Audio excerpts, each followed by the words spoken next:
Hello everybody, what's up? Cedric here, CRWC commentary. I'll be reviewing Monday Night Raw. This is Rawish. So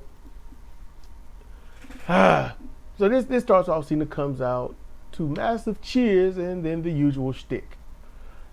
And he cites R-Truth as a mere comedy act, whose best thing was pretending to be Cena. I disagree with that, but I mean, he's done a lot of funny stuff, a lot better than that. But anyway, he brings up the amount of dates he has left, and he runs them down, and the fans what him. Cena tells the fans he used their voice to send him competition instead of the class clown. He's going back on R-Truth again. I don't blame him. He had a match with him and whatnot. It was a thing. It's like, y'all going to speak up and y'all have desires, send somebody that's going to beat him, not someone he's just going to trounce on, So I get where he's coming from with that. Cena, let's see, no, not Cena. CM Punk, he comes out, and when Cena says that he's beating the people's best, that's what did that. Punk lets him know that he's not there for the establishment, but he's there for the people instead. He talks up truth, and people should he talks up truth, and he says people should get Ron Killings. And Cena had the expression of I think you said too much, like I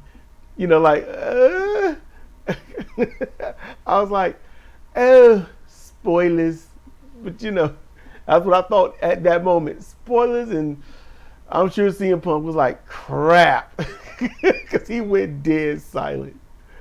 Hold up. The mouse ain't moving too much. Okay, there we go. Punk says that the people are his boss, not the final boss, and he's going to take the belt from Cena. Okay. I think Punk was working with predicate first instead of subject, because he's just he's kind of doing things backwards. He's not used to doing it this way. Not that I've ever seen. Normally, it's, you can tag along, There's an order of operations, and Cena's not really digging what Punk got to say. You can see Cena's face the whole time, like,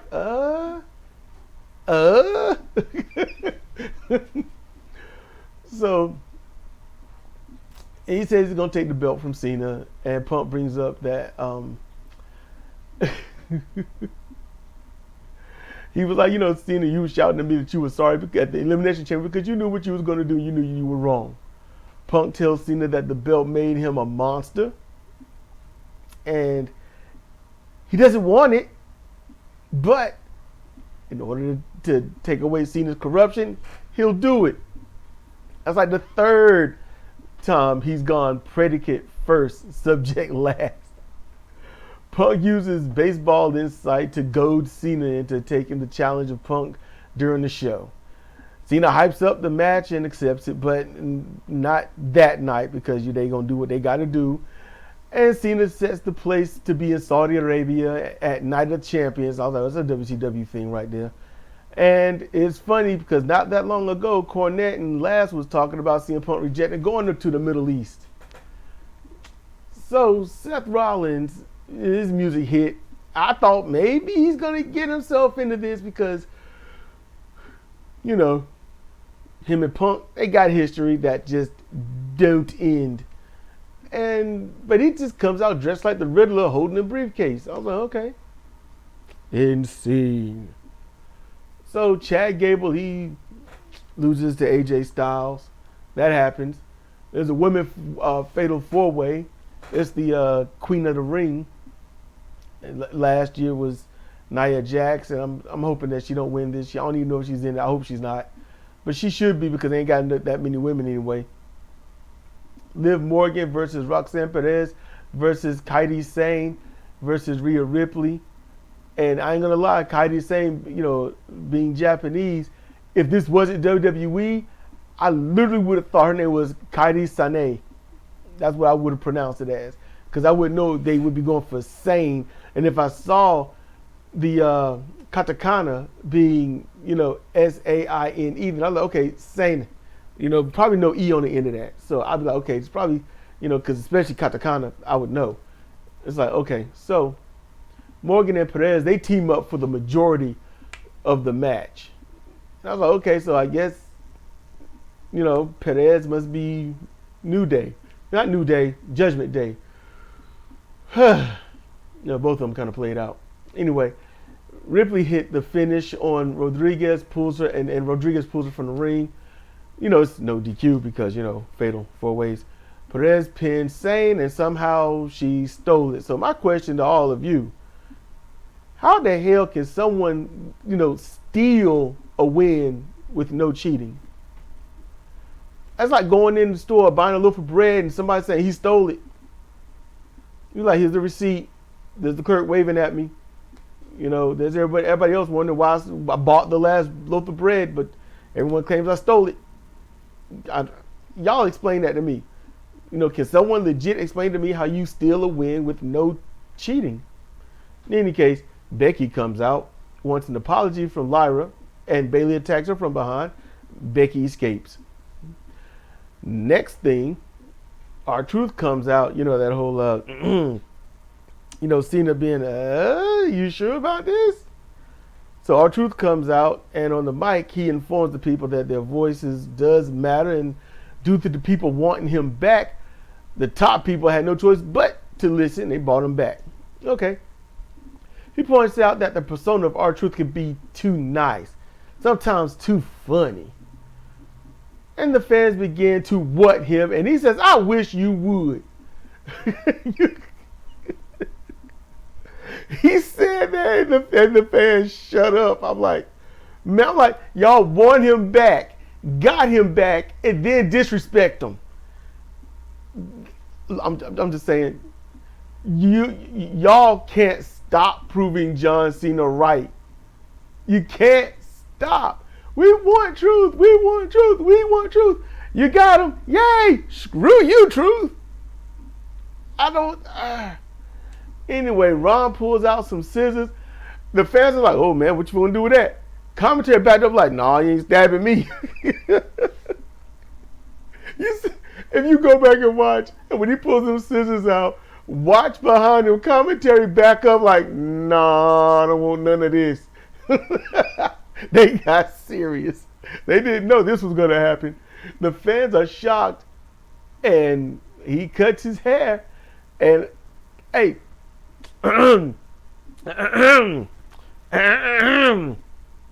didn't I say if he cut his hair, he would look crazy and he looked serious?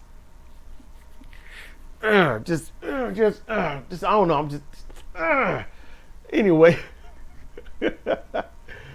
Oh man, so he said the Truth has set him free, and he called himself Ron the Truth Killing, and wants people to put some respect on his name.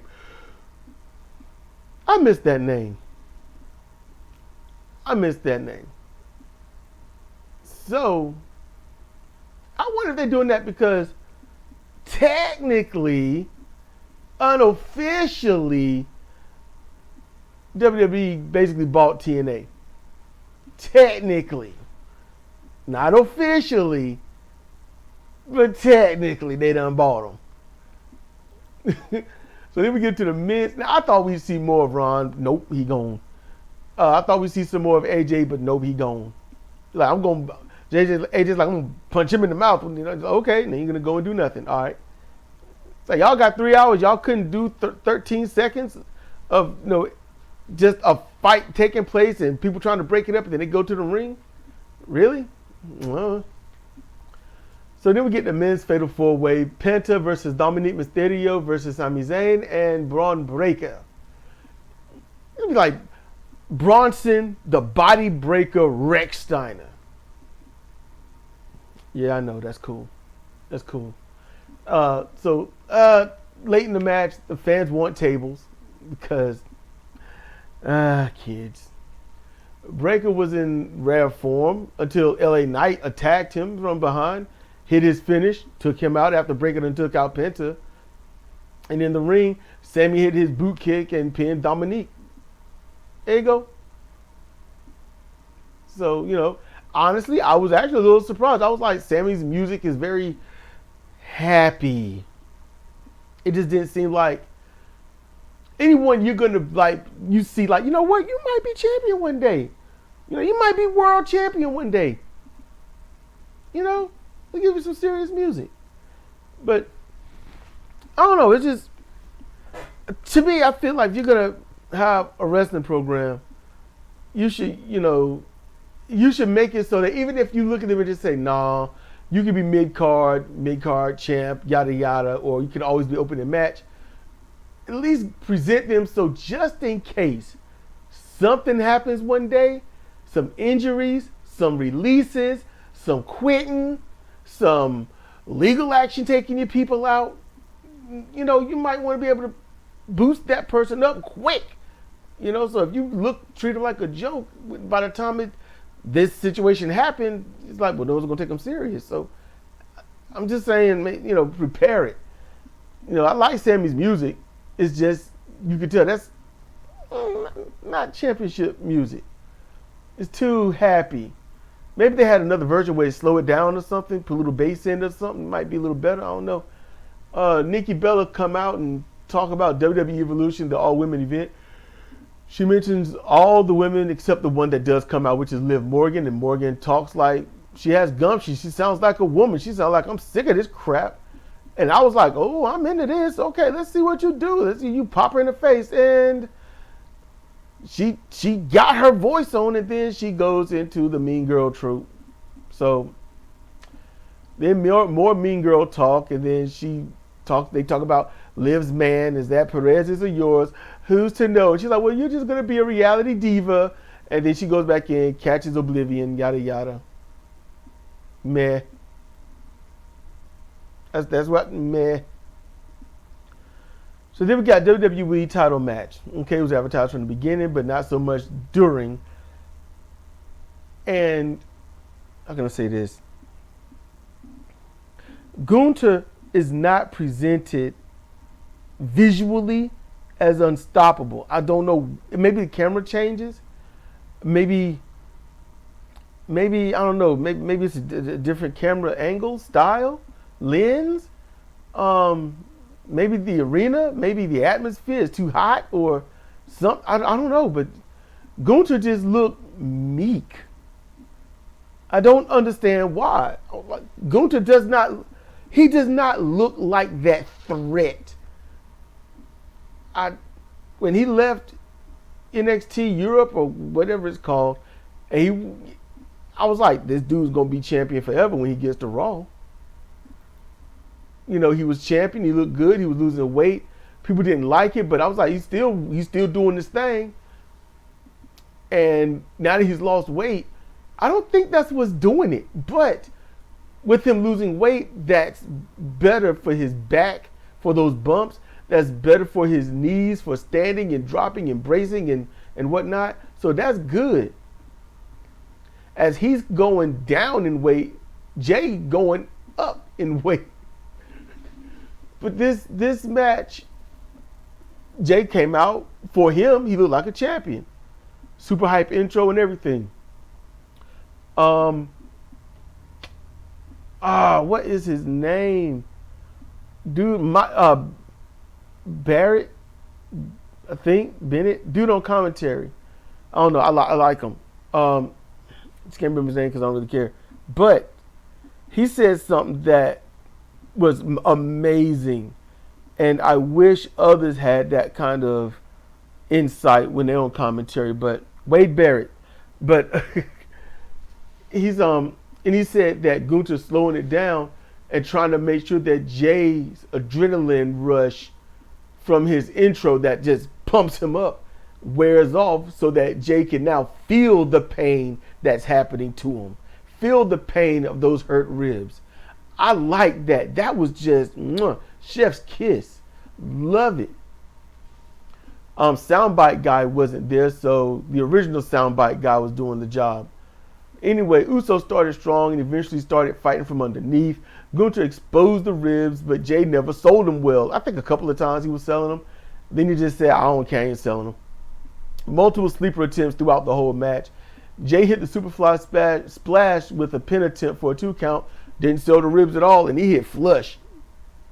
Just saying, y'all check it.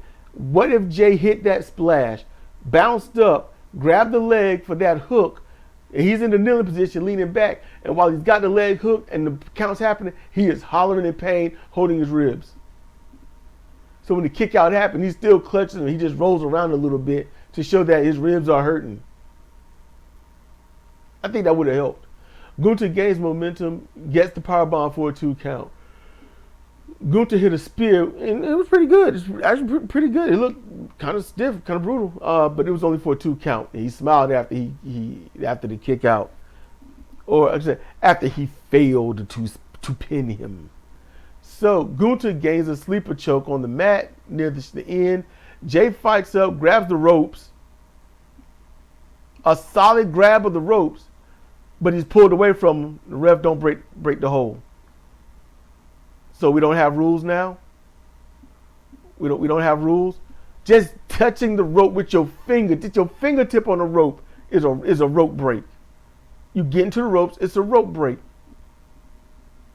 So people should be a little frustrated with that. Gunther has him in the middle of the ring, and I'm waiting for Jimmy, Jacob, Roman, or Solo to come out there and help. You know, and my reason is because Jimmy, you know, that's his brother. Gunther brutalized him before WrestleMania. Jimmy should still be like, I'm still holding a kind of a grudge on that. So he might want to come out and help, distract the ref or Gunther or something. Jacob, he's practically alone now. And if Solo is going to be rivaling him, it's going to be 2-on-1. Although that would make it even in this case. But still, you still want some help. It'd be good for Jacob to recruit, Jimmy, but mainly Jay. So that would be good. Roman Reigns, he could come down there, do a little interfering. You know, you don't want Gunther to have it. You want to keep it in the family. Well, he did. Solo could come out. Well, you know, why? Because he's trying to recruit Jimmy. Clearly, you want to recruit Jay. You're going to do it a whole lot better than Roman, who was a wolf in lesser wolf's clothing, the way that whole thing went. And I was just thinking somebody was going to come out, you know. Maybe Sami Zayn would come out. Jay fights up. He applies a sleeper of his own. They go back and forth. Then they go back and forth with the sleepers. Hold up. What I wrote was they go back and forth with sleeper applications until Jay goes to sleep and Gunther regains the belt. Now I was like, what? Title change on Raw? This soon? Why can't he lose it on SummerSlam? You know, lose it at SummerSlam. That's a big event. Money in the Bank isn't. You know, end it on the Summer Series thing. You know, this. I don't agree with this. Even and the thing is, Jay probably, you know, they're like, look, he shouldn't have had the belt. We're going to give it back to Gunther after a little bit. How can I say this? It should put Jey Uso in that limelight of a credible threat to Gunther or anyone else that got the belt. Problem is,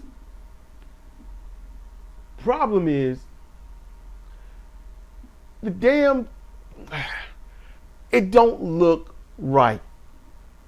Jay can't carry a match. He don't have the tools to carry a match. He don't. Everyone should have the basics. Headlock, takeover, arm drag, hip toss, you know, a little stomping, forearm shivers, chops, shoulder block, knockdown, leapfrog if you can, drop down if you can. If not, do the sidestep, push whip, you know. But to have those basics and not use them even later on in the match, I mean, Jay don't have enough basics to carry a match. And when I say, I'm just talking about what we see as fans. Maybe that's why they got it off of him. Like, you got to find something, man. You know, he's got the same moves. He hasn't. The only thing he learned new is what he stole from Gunther. And honestly, they kind of bastardized the sleeper in this match. So, yeah, they worked up to it. They add a little danger, but they're just, then there's nothing. It's flat. He goes to sleep, a move is let go, and then he's awakening that quick. And might I add, the whole time his son was there with him. He was all hyped up, got his son, so his son is down there. I'm glad they didn't use his son in any form or fashion. That was good. But at the same time, I'm like, what you got? I don't know how this is supposed to go. I don't know what they're going to do with Jay. Maybe Jay is going to join a faction or something, but Jay shouldn't have a world title for a while. After all these years in wrestling, you would think that he has matured, but I just don't see it. I don't see him maturing as a viable champion. And I'd love for him to be hypest intro in wrestling. And I'm a sucker for blue, so he got me there. Great fan participation, great fan reaction, consummate baby face. But once that match starts, meh. I'm not going to go deep into all this stuff with Jay, but you pretty much got the surface. In any case, that was Raw. This has been Cedric for CR Wrestling Commentary on Monday Night Rawish. You know, like, share, subscribe, click that bell as you just left the screen. Thank you. But with that, I want y'all to be cool, be chill, be safe, so I can see you next time.